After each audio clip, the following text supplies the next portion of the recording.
साथियों नमस्कार, स्वागत है आपका एक बार फिर से गवर्नमेंट गुरु 2.0 यूट्यूब क्लासेस में।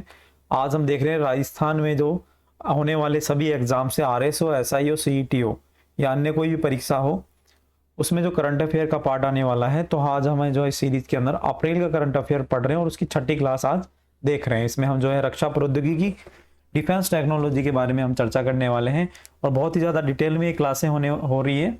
जो भी देख रहे हैं उनको डेफिनेटली बेनिफिट मिल रहा है, जैसे आप लोगों के कमेंट्स हैं, क्योंकि हम जो है करंट अफेयर के साथ साथ ऐसी जो है बेसिक चीज़ों पर भी ध्यान दे रहे हैं जो कि हमारे एग्जाम पॉइंट ऑफ व्यू से इंपॉर्टेंट है। ठीक है, और ऑथेंटिक सोर्स के साथ ये सारी चीज़ें कर रहे हैं। तो क्लास शुरू करने से पहले जो भी बच्चे चैनल पे नए हैं, चैनल को जरूर सब्सक्राइब कर दें, वीडियो को लाइक कर दें, दोस्तों के साथ शेयर कर दें। हमने जो है शुरू करते हैं अभी क्लास। हमने जो है आकाश मिसाइल प्रणाली जो है पिछली क्लास में देख ली थी। आज हम देखने वाले हैं डोर्नियर विमान 228। जो विमान है डोर्नियर 228 विमान की भारत द्वारा गुयाना को आपूर्ति की गई है। मतलब भारत ने एक्सपोर्ट किया है ये विमान डोर्नियर, ये ध्यान रखना, किसको किया है? गुयाना को। ठीक है, हाल ही में गुयाना को अपनी रक्षा क्षमताओं को बढ़ाने के लिए भारत ने जो है हाल कंपनी हिंदुस्तान एरोनॉटिक लिमिटेड, उससे जो है 2 डोर्नियर विमान गुयाना को दिए हैं। और पहली बार है ये, जो किसी कैरिबियाई देश को ये पहली बार जो है ये विमान दिए गए हैं या इस तरह का जो लाइफ ऑफ क्रेडिट समझौता किया गया है। तो ध्यान रखना, डोर्नियर विमान किसको दिए गए हैं? गुयाना को। और आपने अगर मेरी कल की क्लास ली है तो मैं आपसे एक सवाल पूछना चाहता हूं कि भारत ने ब्रह्मोस मिसाइल का निर्यात किया है।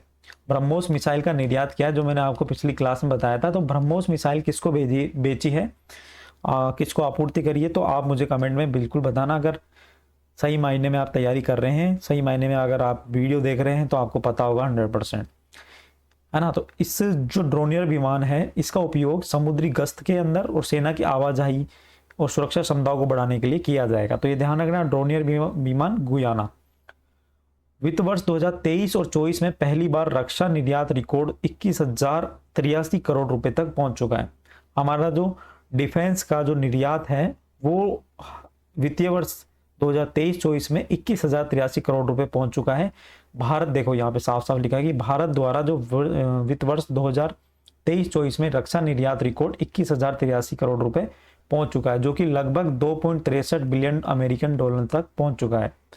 पिछले वर्ष में जितना था उसमें 32.5% की वृद्धि हुई है। ये आपसे अगर पूछे जा सकते हैं इसमें स्टेटमेंट वाले में कि कितने परसेंट की वृद्धि हुई है, तो ये ध्यान रखना 32.5% की इसमें वृद्धि हुई है पिछले वर्ष की तुलना में।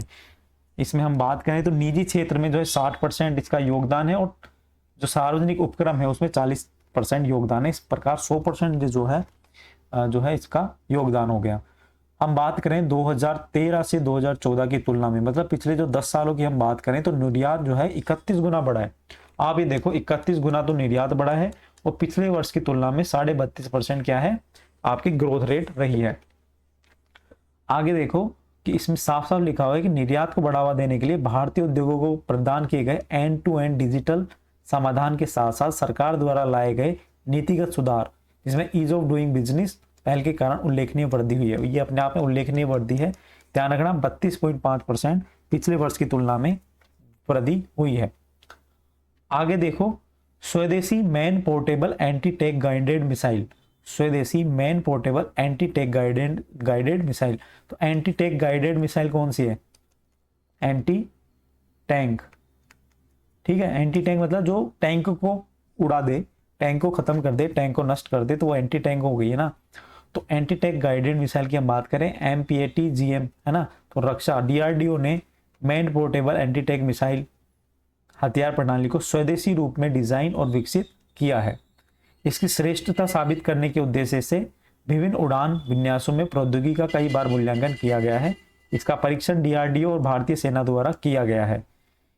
इसके तहत राजस्थान के पोखरण फील्ड फायरिंग रेंज, मतलब राजस्थान में, इंपॉर्टेंट हो जाता है अपने आप में राजस्थान के एग्जाम के लिए कि एंटी टैंक गाइडेड मिसाइल जो है हमके राजस्थान के अंदर पोखरण फील्ड फायरिंग रेंज में 13 अप्रैल 2024 को जो है सफलतापूर्वक इसका आयोजन किया गया परीक्षण का। इसकी जो ड्यूल मोड सीकर जो दिन और रात में ऑपरेशन करने में सक्षम है, ये अपने आप में एक को एक विशेष बनाती है, अन्य से विशेष बनाती है। इसे आसानी से कहीं भी ले जाया जा सकता है।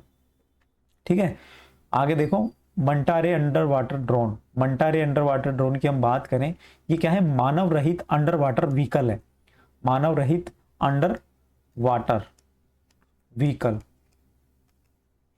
ठीक है, और ये जो है लंबे समय तक समुद्र के अंदर रह सकता है। इसे अमेरिका की defence advance research project agency के द्वारा डिजाइन किया गया है।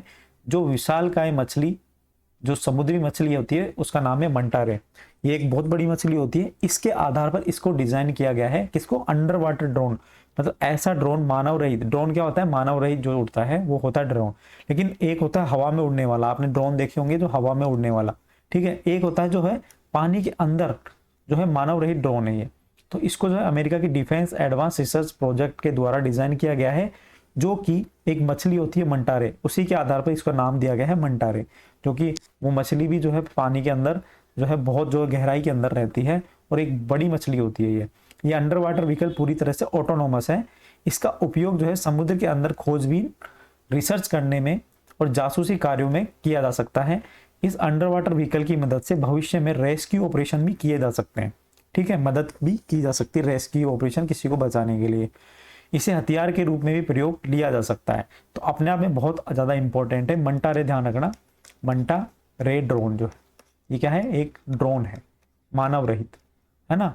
और इसको जो है DARPA, डरपा ने तैयार किया, जो अमेरिका की डिफेंस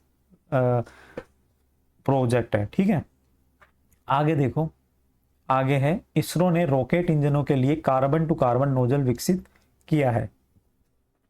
किसने? इसरो ने। देखो इसमें क्या है कि इसरो ने रॉकेट इंजन के लिए हल्के कार्बन टू कार्बन नोजल के विकास के साथ साथ रॉकेट इंजन में जो है सफलता हासिल करी है। इस नोजल की प्रमुख विशेषता है सिलिकॉन कार्बाइड की इसकी विशेष एंटी ऑक्सीडेशन कोटिंग है। इसकी विशेषता क्या है?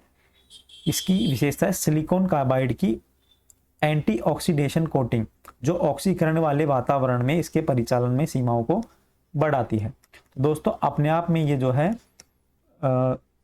इसरो द्वारा एक नया प्रयोग है। तो इसमें यह ध्यान रखना, इसरो ने कार्बन टू कार्बन नोजल विकसित किया है रॉकेट इंजनों के लिए। ठीक है, आगे देखो, इस नोजल से क्या होगा? PSLV की पेलोड क्षमता 15 किलो तक की वृद्धि होने का अनुमान है। जो PSLV है हमारे पोलर सैटेलाइट लॉन्चिंग व्हीकल, इसकी जो है 15 किलो तक जो पेलोड है, 15 किलो। पेलोड क्या होता है?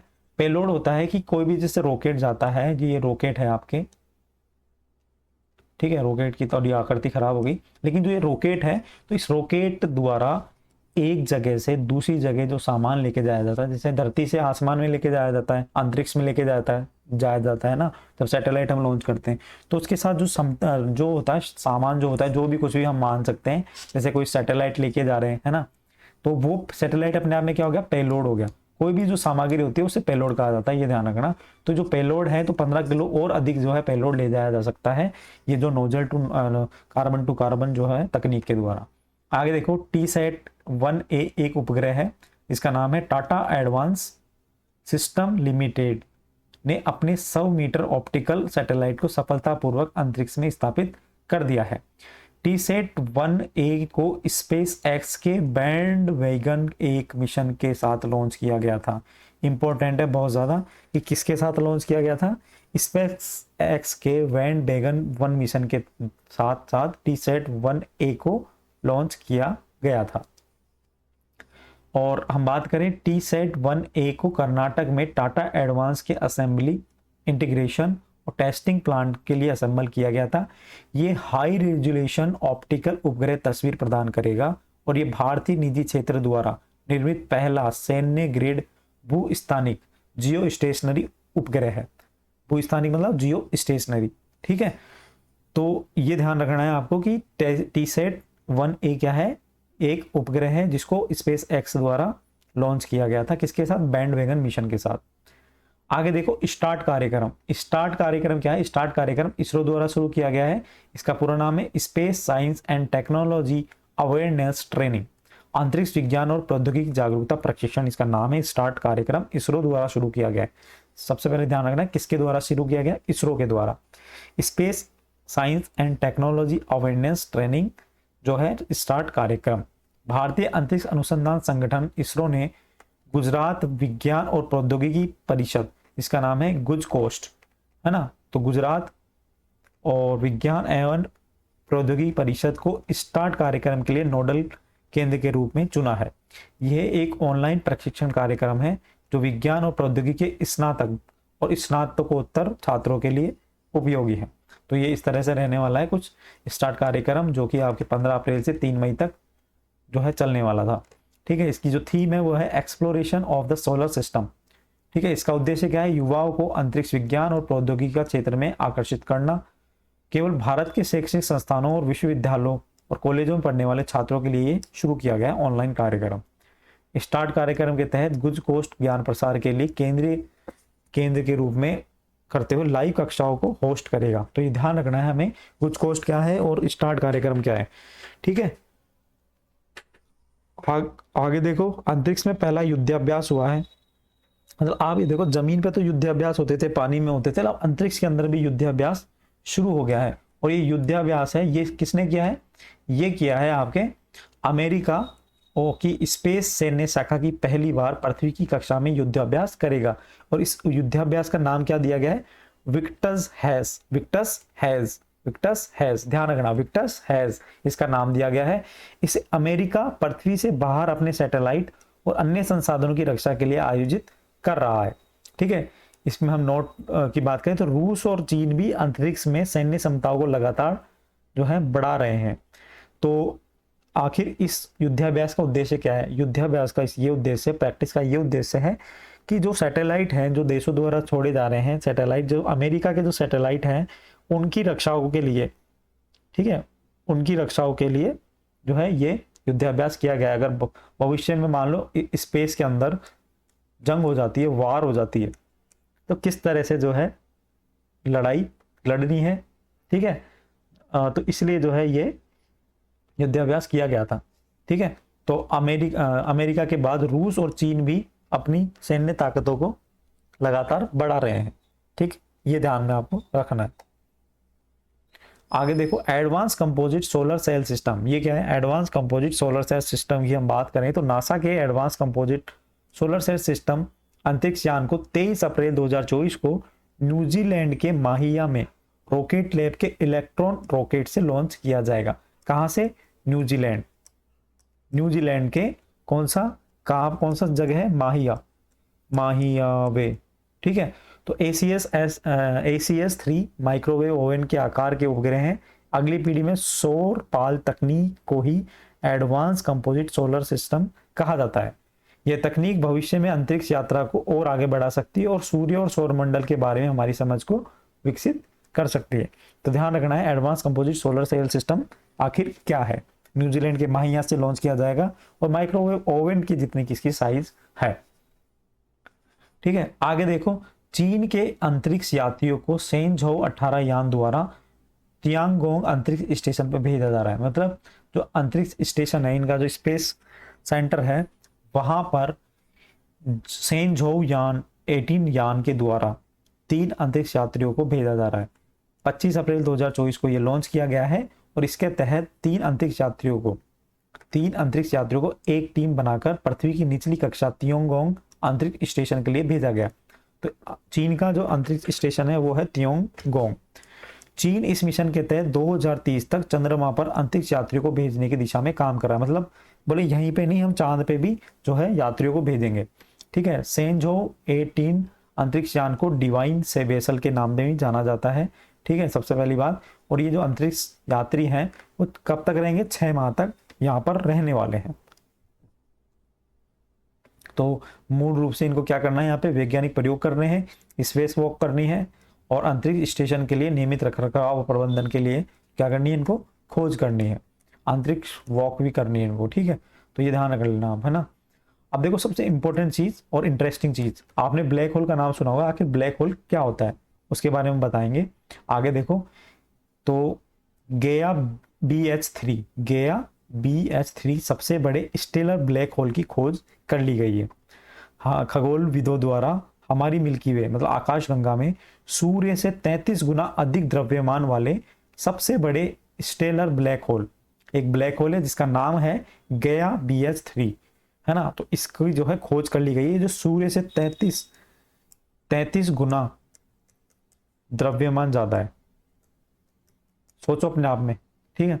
और ये पृथ्वी का दूसरा निकटतम ब्लैक होल भी है, जो केवल पृथ्वी से 2000 प्रकाश वर्ष दूर है। अब ये प्रकाश वर्ष क्या भला है, इसके बारे में हम चर्चा करते हैं। प्रकाश वर्ष दोस्तों, जो हम दूरी नापते हैं जमीन पे नापते हैं किलोमीटर में, ठीक है, किस में हम नापते हैं, किलोमीटर में। इसी तरह से जो अंतरिक्ष में हम कोई दूरी नापते हैं वो नापते हैं प्रकाश वर्ष में,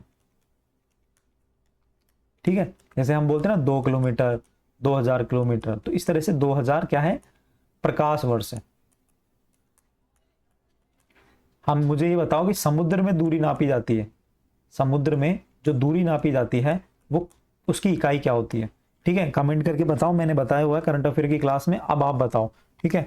जिसका भी कमेंट आएगा, जो ये मानो उसका मैं नाम लूंगा नेक्स्ट क्लास के अंदर, और जो है अपने आप मान लेना कि उसकी तैयारी बहुत सही जगह पे है, सही डायरेक्शन में कर रहे हैं।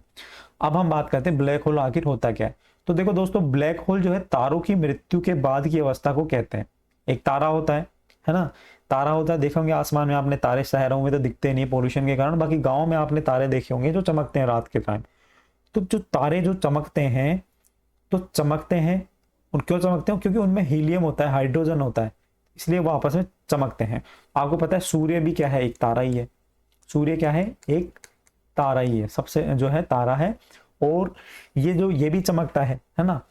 तो क्या होता है कि जब इनकी जो चमक है खत्म हो जाती है किसी भी रीजन से, तो जो खत्म हो जाती है, जो ये अवस्था कहलाती है वो ब्लैक होल कहलाती है। तो ब्लैक होल तारों की मृत्यु के बाद की अवस्था को कहते हैं। तारे अपने केंद्र में हाइड्रोजन का हीलियम में संलयन या फ्यूजन पैदा करने वाली ऊर्जा से चमकते हैं, तो हाइड्रोजन और हीलियम से ये चमकते हैं, कहने की बात ये है। इसलिए जब ये आगे देखो, दो बलों के संतुलन के कारण तारा स्थायी रूप से लंबे समय तक चमकता रहता है, जहां उसके अपने पदार्थ का गुरुत्वाकर्षण उसे संकुचित कर छोटा बनाने का प्रयास करता है। अब जो तारे के अंदर, जैसे ये तारा है मान लो, ठीक है, ये तारा है, तो इसके जो केंद्र में गुरुत्वाकर्षण बल लगता है, तो गुरुत्वाकर्षण बल इसकी जो है साइज को छोटा करता रहता है, छोटा करता रहता है, छोटा करता रहता है, और ये जो है छोटा होते होते, छोटे छोटे होते होते ये साइज का हो जाता है ना। तो एक बल तो ये काम करता है, और दूसरा जो बल है इस तारे को बाहर की तरफ फैलाता है, इसको बाहर की तरफ काम करता है वो बल। दूसरा जो केंद्र से बाहर निकलने वाला विकिरण उसे फैलाकर बड़ा करना चाहता है। मतलब एक तो अंदर की तरफ लग रहा है बल, और एक बाहर की तरफ लग रहा है तारे के अंदर, ठीक है। इसलिए जब तारे के केंद्रीय भाग में ईंधन समाप्त हो जाता है तो वह सिकुड़ने लगता है। सूर्य जैसे द्रव्यमान वाले तारे मृत्यु के बाद व्हाइट डवार्फ तारे बनते हैं। सूर्य से कई गुना द्रव्यमान वाले बड़े तारों की जब मृत्यु होती है तो उनमें प्रचंड विस्फोट होता है, और जिसे सुपरनोवा विस्फोट कहते हैं। मतलब सूर्य से कई बड़े गुना द्रव्यमान वाले जो तारे होते हैं, जब उनकी मृत्यु होती है तो उनमें क्या होता है, एक विस्फोट होता है, विस्फोट होता है। तो उस विस्फोट को क्या कहते हैं, सुपरनोवा विस्फोट कहते हैं, है ना। और तारे के पदार्थ ब्रह्मांड में चारों दिशाओं में फैल जाते हैं विस्फोट होने के बाद, और केंद्र में एक छोटा सा पिंड बच जाता है केंद्र के अंदर, ठीक है। जैसे ये टूट गया टूट गया टूट गया, और केंद्र में इतना सा पिंड बच गया, तो उसे कहते हैं न्यूट्रॉन तारा, उसे क्या कहते हैं, न्यूट्रॉन तारा, ठीक है। अब आगे क्या होता है कि जब क्या होता है कि इससे भी अधिक द्रव्यमान वाले तारों में सुपरनोवा विस्फोट के बाद बचे हुए भाग को गुरुत्वाकर्षण द्वारा सिकुड़ना और आगे भी जारी रहता है। मतलब मान लो एक बहुत बड़ा तारा है, ठीक है, उसमें गुरुत्वाकर्षण बल लगा, भार बल लगा, उसके बाद वो टूट के बिखर गया, लेकिन फिर भी एक इतना बड़ा पार्ट बच गया, ठीक है, फिर भी एक इतना बड़ा पार्ट बच गया, फिर उसमें भी वही प्रक्रिया हो रही है और आगे लगातार जारी है। तो वो जो गुरुत्वाकर्षण के बाद क्या जो पिंड बन जाते हैं, और वहां से प्रकाश की किरण भी बाहर नहीं निकल सकती, मतलब आगे जारी रहती है, और वह इतना सघन और इतने गुरुत्वाकर्षण वाला पिंड बन जाता है कि वहां से ना तो प्रकाश की किरण बाहर निकल सकती है, कुछ नहीं हो सकता। ऐसे में वह अपना अस्तित्व बचा नहीं पाते, और वह शून्य आकार धारण कर लेते हैं। क्या धारण कर लेते हैं, शून्य आकार धारण कर लेते हैं, और इसी अवस्था को क्या कहलाते हैं, ब्लैक होल कहा जाता है। मतलब कहने की बात है, जो तारे के टूटने की जो अंतिम अवस्था बचती है उसे क्या कहते हैं, ब्लैक होल कहा जाता है, ठीक है, समझ में आ गया होगा आपको। आगे देखो, दुनिया का सबसे शक्तिशाली लेजर रोमानिया में बना है। इसे ध्यान में रखना है कि ना रोमानिया बना है सबसे शक्तिशाली लेजर। इस लेजर तकनीक को चिरपड़ प्लस एम्पलीफिकेशन तकनीक के नाम से जाना जाता है। नोबेल पुरस्कार विजेता फ्रांस के जेरार्ड मेरो और कनाडा की डोना स्ट्रिकलैंड के आविष्कारों पर आधारित है। तो अपने आप में इंपॉर्टेंट है कि किसने ये कौन से जो है आविष्कार पर आधारित है। तो नोबेल पुरस्कार विजेता है फ्रांस के जेरार्ड मोरे।